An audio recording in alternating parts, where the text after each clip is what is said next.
A billionaire sits alone at a blind date table, abandoned, disappointed, ready to leave, when suddenly a little girl appears out of nowhere, looks him dead in the eyes, and says the words that freeze him in place.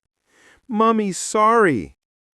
In that moment, his world shifts, because behind those two words lies a truth, a struggle, and a love he never expected to find. Stay with me to enjoy the full story. The restaurant was the kind of place where silverware shined like tiny stars, and the smell of warm bread floated softly through the air. People in suits talked quietly, and couples leaned toward each other across polished tables. But at one particular table in the corner, a man sat alone, waiting. His name was Lucas Hale, a billionaire known for building half the skyscrapers in the city. Normally, he had no time for dates, blind or otherwise. Tonight was different. A close friend had insisted he try meeting someone normal, someone outside the business world. After months of saying no, Lucas had finally agreed. But now he wondered if that had been a mistake. He glanced at his watch. 8 minutes late. Not a big deal, but enough to make him sigh. His dates, when he rarely had them, never went well.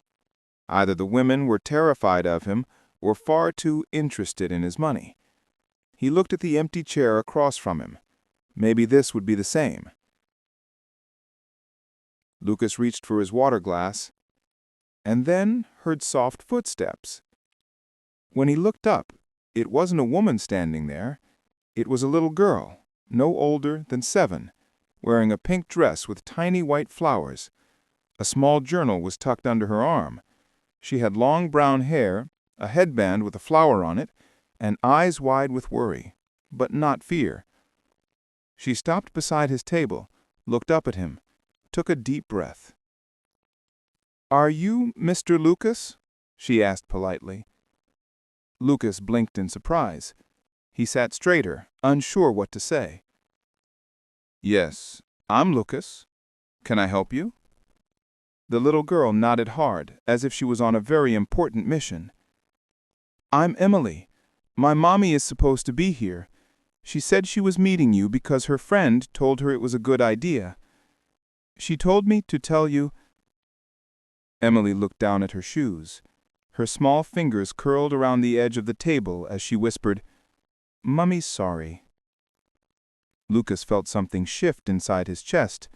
The girl looked worried, almost guilty, as if whatever her mother was sorry for was somehow her fault. "And where is your mother now?" he asked softly. Emily hesitated. "She had to park the car far away because someone took the close spots. She said she'd be here in a minute, but I got tired of waiting in the car, so I thought I could help." Lucas raised an eyebrow. "You came inside alone?" Emily nodded again. "Mum says I'm brave." A small smile tugged at Lucas's mouth. He hadn't smiled sincerely in a long time. "Well," he said, pushing the empty chair out gently with his foot, "since you're here, would you like to sit while we wait for your mummy?" Emily's face brightened. She climbed into the chair, placing her little journal on the table like it was the most precious thing she owned. Lucas looked at her, this tiny stranger who had walked right into his evening and changed its entire shape. The restaurant buzzed around them, but at their table, everything felt strangely peaceful. Emily folded her hands. "Thank you, Mr. Lucas." "For what?" he asked. "For not being mad." Lucas leaned forward, resting his elbows on the table the way he rarely did with anyone. "I'm not mad. Actually, I'm curious." Emily tilted her head. "About what?" Lucas's voice softened. "About your mummy. And about you." Emily smiled shyly, and the empty evening suddenly didn't feel empty at all. Emily sat up straight, her pink dress neat against the dark restaurant chair. The room around them whispered with quiet conversations and light laughter, but at Lucas's table, everything felt still. The billionaire studied the small girl, surprised at how calmly she held herself. Most children her age would have been shy, overwhelmed, or glued to a tablet, but Emily had nothing except the little notebook she had placed carefully on the table. Lucas nodded toward it. "Is that your diary?" Emily shook her head with a tiny smile. "No, it's my important things book." He raised an eyebrow. "Important things?" "Yes, it's where I write what matters. Mommy says writing helps keep the heart from getting too heavy." Lucas leaned back slowly. He couldn't remember the last time he'd heard something so sincere. "Your mother sounds wise." Emily nodded proudly. "She is. She works very hard, sometimes too hard, but she always tries, and she always says sorry when she has to rush." Lucas felt something unfamiliar, something like warmth stir in his chest. He looked down at the empty spot where Emily's mother should have been sitting. The woman's friend had spoken highly of her, but Lucas had been skeptical. He didn't trust blind dates, he didn't trust setups, and he especially didn't trust the idea that he could connect with someone outside his world. Yet somehow, he had already connected with her daughter. "Do you want to show me what's in your book?" Emily hesitated, hugging the notebook for a moment. Then she carefully opened it on the table. The pages were filled with drawings, lists, and little sentences written in a child's careful handwriting. "What's this one?" Lucas asked, pointing to a sketch of a tall building beside a smaller house. Emily explained softly, "That's Mommy and me. We live in the small house, and the big building is the place she cleans. She works at night sometimes." Lucas blinked. "She cleans. Office buildings?" "Yes, lots of floors. She says skyscrapers are like mountains, but man-made." Lucas stared at the drawing longer than he meant to. He had built buildings like the one she'd drawn, dozens of them, and in all his years, he had rarely thought about the people who went in at night to take care of what he created.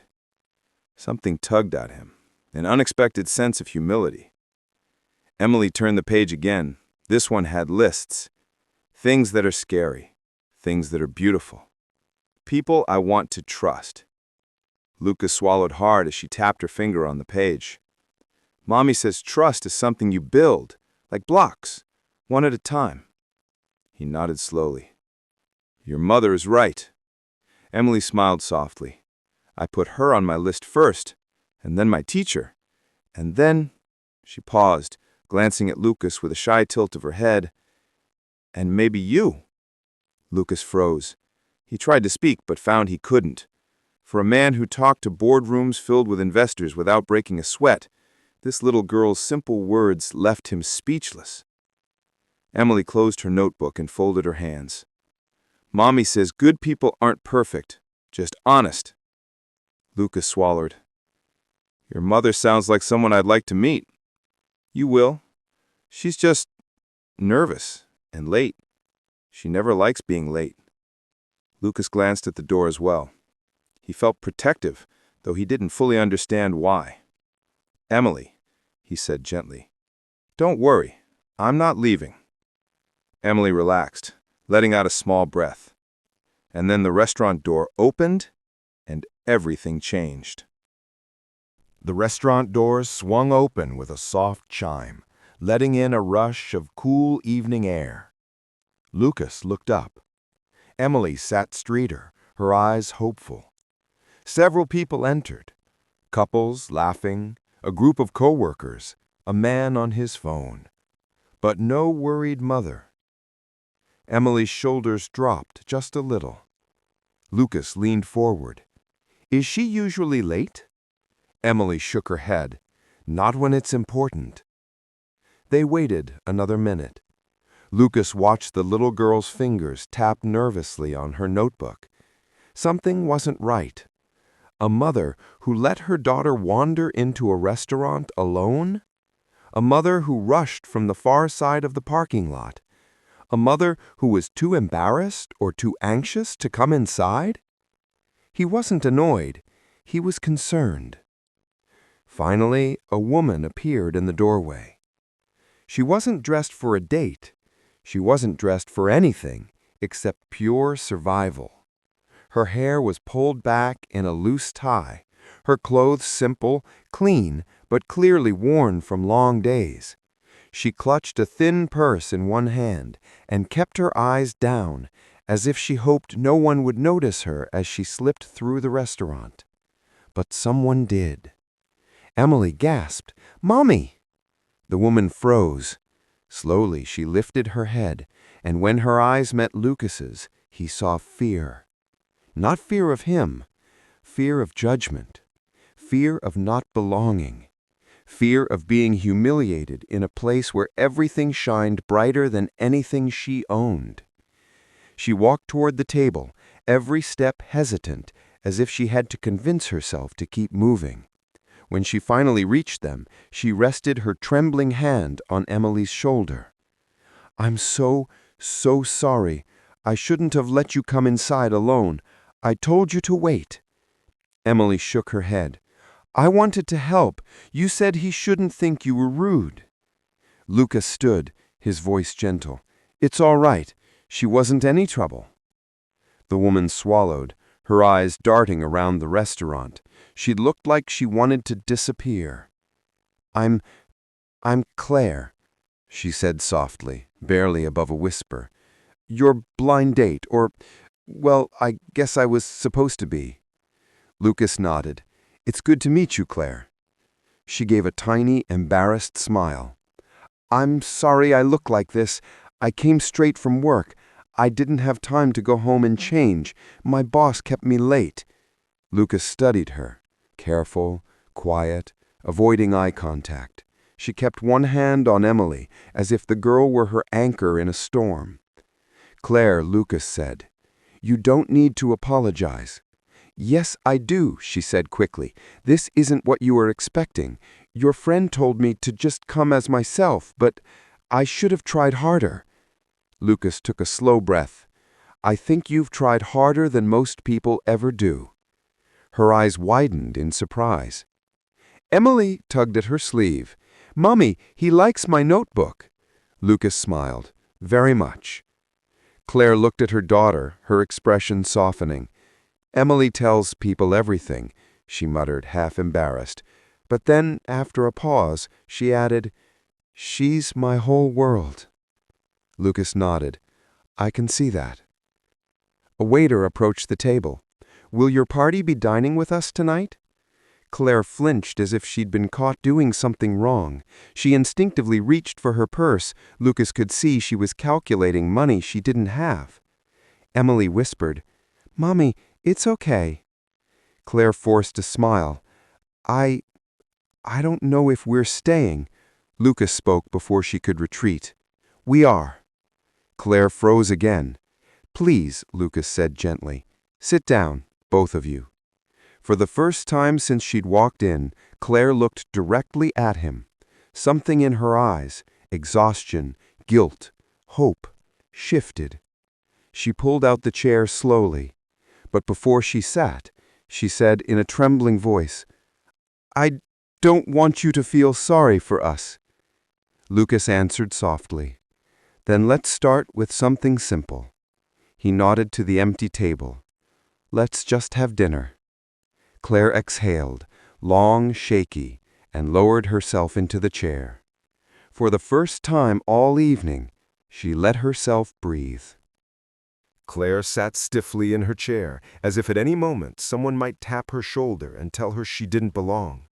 Emily sat between her and Lucas, her small legs swinging under the table. The restaurant's warm lights seemed to soften around them, turning the moment into something quiet and fragile. A waiter set menus in front of each of them. Claire didn't touch hers. Lucas noticed. "You can order anything you like," he said gently. Claire forced a small smile. "Thank you. I'm not very good at places like this." Emily looked at her mother, then at Lucas.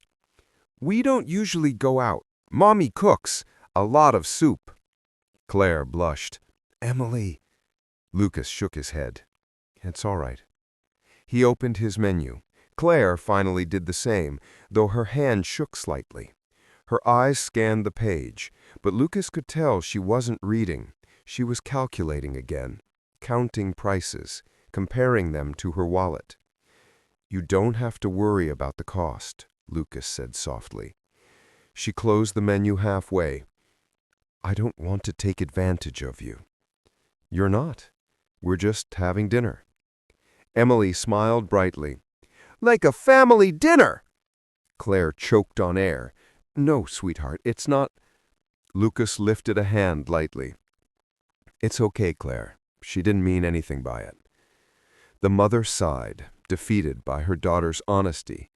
She said, "Emily sees the world very simply. Sometimes I envy her." Lucas looked at Emily. "I think that's a good thing." The little girl grinned and reached for her notebook, flipping to a page filled with doodles of smiling faces and hearts. "This is my wish page," she announced proudly. Lucas leaned closer. "Can I see?" Emily slid the book toward him. At the top of the page was a title in big, uneven letters, "Things I Wish Could Happen." Below were 3 drawings. Her mother resting on a couch, eyes closed. A home with a big window and flowers outside. 3 people sitting at a table. 1 small, 1 woman, and 1 man in a suit. Lucas's breath caught. Claire's face flushed red. "Emily," she whispered, horrified. Emily shrugged. "It's just a dream." Claire covered her face with one hand. "I'm so sorry. She draws everything." Lucas closed the notebook gently. His voice was low and sincere. "It's okay to dream." Claire met his eyes. Something in her expression softened just a little. The waiter returned, and they placed their orders. For a few moments, conversation drifted into silence. The clink of dishes and soft piano music filled the space between them. Lucas finally asked, "Claire, may I ask what made you agree to a blind date? You seem like someone who doesn't have a lot of time for things like this." Claire let out a breath, her shoulders sinking. "I don't. I work night, sometimes double shifts, and I take Emily everywhere I can because I don't trust babysitters I can't afford." She paused, but my friend at work kept telling me I needed one evening to myself. Just one. I guess she tricked me into hoping again. Lucas nodded slowly. "And then you saw me." Claire swallowed. "Yes." "And you thought you didn't fit here?" "Yes." He leaned forward, elbows resting on the table. "Claire, I've spent years in rooms where I didn't fit. Boardrooms full of men twice my age, investors who didn't believe in me, people who thought I came from nothing and would stay there." Claire blinked, surprised. "But you're a billionaire," he finished calmly. "Yes, but that doesn't mean I haven't been invisible before." Emily listened with wide eyes, absorbing every word. "And you know something else?" Lucas added. "Money doesn't make people feel like they belong. Kindness does." Claire looked at him as though no one had said something so simple and true in a very long time. But before she could respond, Emily suddenly sat up straighter. "Mommy, your phone is ringing." Claire fumbled for it, answering quickly. "Hello? What? But I thought—" Her face drained of color. Lucas stiffened. "Is something wrong?" Claire stood up abruptly, her chair scraping. I have to go. It's my boss. They need me at work right now, tonight." Emily's face fell. "But Mommy, dinner!"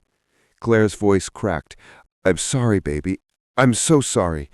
She turned to Lucas with apologetic eyes. "I can't stay. I wish I could." Lucas rose from his seat. "Then let me help." Claire shook her head. "No, I don't want charity." "This isn't charity. It's support." But Claire was already gathering her things. Emily looked between them, her mother rushing, Lucas reaching out, and a dinner that had turned into something far more complicated. And then the girl whispered the words that froze both adults in place. "Mommy, please don't run again." Claire stopped moving. Emily's small voice seemed to echo through the restaurant, louder than anything else. Lucas watched as the mother closed her eyes, breathing in slowly as if trying to steady her heart. "Emily," she whispered, "I'm not running." Her daughter looked at her with calm honesty. "You always run when things get scary." Claire opened her eyes again, but they were filled with something fragile. Fear, shame, exhaustion, all tangled together. Lucas spoke softly. "Claire, talk to me." She hesitated, clutching her purse strap tightly. "I can't lose this job. Emily needs food. Rent is late again. I already took one night off last week. If I don't go now, I might not have a job by morning." Lucas nodded slowly. "I understand." But he could see from the tension in her jaw and the trembling in her hands that this wasn't just about work. This was about a life stretched so thin that one small misstep could break it. Emily reached up and tugged her mother's sleeve gently. "Mommy, Mr. Lucas can help." Claire stiffened. "Emily, no! That's not his problem." Lucas knelt beside Emily's chair so he could look Claire directly in the eye without towering over her. "Claire, let me ask you something. Why do you think helping someone is charity?" "Because I've spent my whole life figuring things out alone. If I start depending on people, if I start believing they actually want to help, then I'll fall apart when they leave." Lucas listened in silence. Her honesty hit him harder than he expected. Emily whispered, "Mommy, he's not leaving." Claire's eyes glistened. "Sweetheart, you can't know that." "I just feel it," she said simply. Lucas rested his hands on his knees. "Claire, I'm not offering help because I feel sorry for you. I'm offering because I want to be here." Claire turned away, struggling to breathe evenly. She wasn't used to this. She wasn't used to being seen. After a long moment, she finally said, "If I don't go in tonight, they'll fire me." Lucas stood. "Then I'll come with you." Claire's eyes went wide. "What? No, absolutely not. You can't walk into a cleaning company and—" "I can talk to your boss, not to intimidate him, not to flash money at him, just to ask for one night of understanding." Claire shook her head. "You don't know him. He's strict, and I don't want you fighting my battles." Lucas exhaled. "I'm not trying to fight your battles. I'm offering support. That's what people do when they care." The word care hung in the air, heavy and warm. Emily looked up at her mother with pleading eyes. "Mommy, just let him help." Claire lowered her gaze, torn between pride and desperation. Slowly she sat back down, as if her legs couldn't hold her weight anymore. "I don't want him to see where I work. It's not a nice place." Lucas shook his head. "Claire, I grew up in worse places than you think. I won't judge you." Emily reached across the table, placing her tiny hand over her mother's. "Mommy, I don't want to go home hungry again." Claire flinched. Those words cut deeper than anything Lucas could have said. He spoke softly. "Let me try. Just try. If your boss says no, we'll accept it, but at least we'll know we tried everything." Claire's lips trembled. She finally nodded, slow, reluctant, but real. "Fine," she whispered. "But I'm warning you, this place will embarrass you." Lucas picked up his coat. "Nothing about helping you could embarrass me." Emily grinned, clutching her notebook proudly as Lucas helped Claire rise from her seat. For the first time that night, Claire let herself lean, just a little, into someone else's strength. They headed for the restaurant doors. And outside, The night waited with answers none of them expected. The night air was cool as Lucas, Claire, and Emily stepped out of the restaurant. The city hummed softly, cars passing, lights blinking, people living their separate lives. But for the three of them, the world felt strangely connected, as if something important was unfolding. Claire walked quickly toward her small, aging car. Lucas noticed how she kept her head down, almost bracing herself for disappointment. Emily held his hand confidently, as if she'd already decided everything would work out. When they reached the car, Claire turned, her voice unsteady. "You really don't have to come inside. I appreciate what you're trying to do, but—" Lucas shook his head. "I promised." Emily beamed. "He keeps promises, Mummy." Claire sighed, but it wasn't frustration, it was surrender. Maybe for the first time, she let someone stand beside her without pushing them away. The drive was short. They pulled up to an old, dimly lit office building. A single flickering street lamp cast a tired glow on the cracked pavement. The building looked worn out, defeated, like it had seen years of hard nights. "This is it," Claire murmured, ashamed. Lucas studied the building without judgment. "Let's go." Inside, the lobby smelled faintly of cleaning supplies and dust. The floors were dull, the walls scuffed. It wasn't a place anyone bragged about working in. Claire led them to a small office door labeled Manager.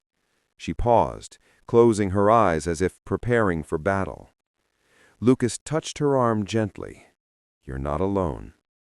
She opened her eyes, surprised and grateful. They stepped inside. The man behind the desk was older, with a tired face and a stack of papers in front of him. He looked up, irritated. "Claire, you're late. Again." "I know," Claire said quietly, "but You can't keep doing this. We have a schedule. If you're not reliable—" "Sir," Lucas interrupted calmly, stepping forward. The manager glanced up, startled. "Who are you?" Lucas didn't introduce himself with a title or wealth. He simply said, "Someone asking for understanding." The manager frowned. "What kind of understanding?" He nodded toward Claire. "She's a hard worker. You know that. She came straight here after caring for her daughter and trying to keep a commitment she made. All she needs is one night, one moment of grace." The manager leaned back suspiciously. "And why do you care?" He took a slow breath. "Because people like Claire hold the world together in ways most of us never see. She deserves a little kindness." The room fell silent. Claire stared at Lucas as if she couldn't believe he was speaking for her, without pity, without condescension, just truth. The manager sighed, rubbing his forehead. "You're not supposed to have visitors here. Then put the blame on me, not her." The manager studied him for a long moment. Then finally, "Fine, one night, but no more surprises." Claire exhaled sharply, relief flooding her face. "Thank you," she whispered. The manager nodded reluctantly and returned to his papers. Claire turned to Lucas, her eyes filling with tears she tried to blink away. "I don't know how to thank you." "You don't have to," he said softly. "Just let me stay a little longer." She hesitated. "You want to stay? Here?" "Yes," Lucas said, "if you'll let me." Emily hugged his leg. "I knew you'd help, Mr. Lucas." Lucas smiled and lifted her into his arms. "And I knew you were brave." Claire watched them, something dawning in her expression, something soft and hopeful. "Lucas, why are you doing all this?" He looked at her gently. "Because tonight an empty table changed. A little girl walked up to me and said, 'Mummy's sorry.' And somehow I wasn't lonely anymore." A tear slipped down Claire's cheek. She didn't hide this time. Lucas offered his hand. After a long moment, Claire took it, and for the first time in a long time, she didn't run. She let someone stay. And so, under the quiet glow of a city night, 3 lives crossed in the most unexpected way. A lonely man found a reason to look up. A tired mother found someone willing to stand beside her. And a brave little girl reminded them both that hope can walk right into your life, even when you least expect it. If this story touched your heart, if it made you pause or breathe a little deeper, or believe just a bit more in second chances, then please like this video, subscribe, and share it with someone who might need a moment of warmth today. Your support helps bring more stories like this to life. Stories of love, struggle, courage, heartbreak, revenge, and the simple kindness that can change everything. Thank you for listening. Thank you for feeling. And as always, I'll meet you in the next story.